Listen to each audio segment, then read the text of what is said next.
ایک اور خطرے کی بات جو بھی ہمارے وزیر اعلیٰ صاحب نے بجائی ہے، اس نے اچھی طرح ان کو جانتے ہیں کہ اس کی سوچ، اس کا ماضی اور اس کا حال شیعوں کے بارے میں، علاقے کے بارے میں کیا رہا ہے۔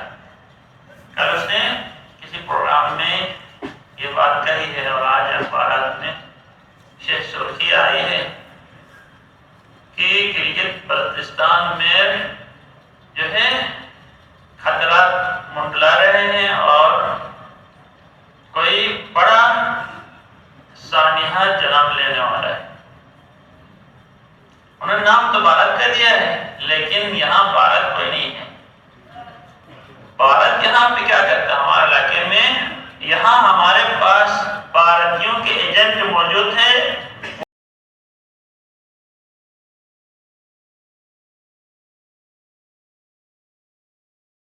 اور اس کے ساتھ حالات کو گرمانے والے۔ اس وقت آپ سوشل میڈیا میں آپ دیکھ رہے ہیں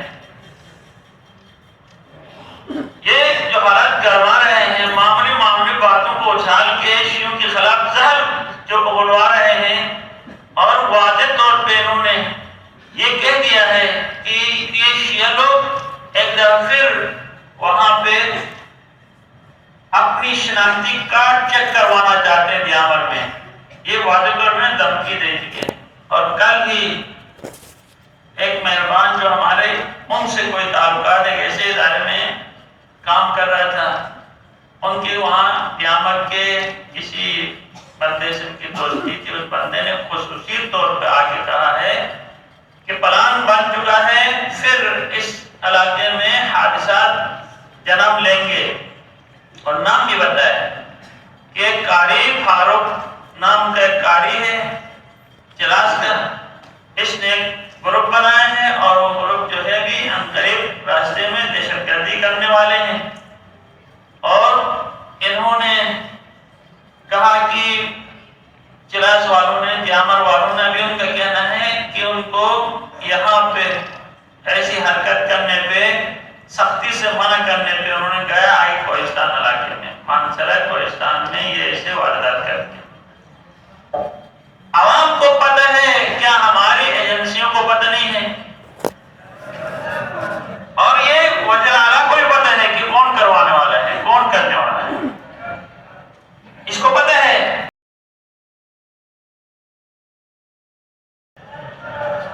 ابھی جب اقتدار ہاتھ سے نکلنے جا رہا ہے نا، تو پھر ابھی وہی پرانا طریقہ بھی اپنانے جا رہا ہے۔ لہذا اگر یہ وزیر اعلیٰ مخلص ہیں، دہشت گردی کے خطرے سے آگاہ ہیں، تو پھر پکڑیں ان ملاؤں کو۔ یہ آئے دن دھمکیاں دے رہے ہیں، شیعوں کو قتل کی اور واردات کی دھمکی دے رہے ہیں۔ یہ جو ہے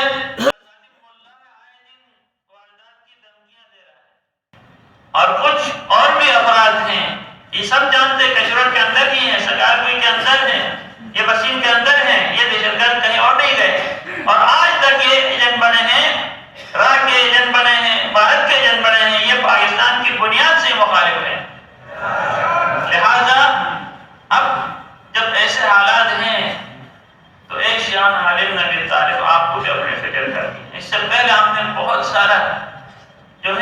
سارا صبر و تحمل کا مظاہرہ کیا ہے، 56 لاشیں ہم نے دفنائی ہیں، لیکن کسی پتے کو ہم نے ہوا نہیں دی، لیکن بار بار یہ صبر کا پیمانہ تو لبریز ہو کے ہی رہے گا، بار بار اسی طریقے سے ہم صبر نہیں کر سکتے۔ لہذا جب ان کو فکر نہیں ہے ہماری، تو ہمیں بھی کسی کی فکر نہیں ہے۔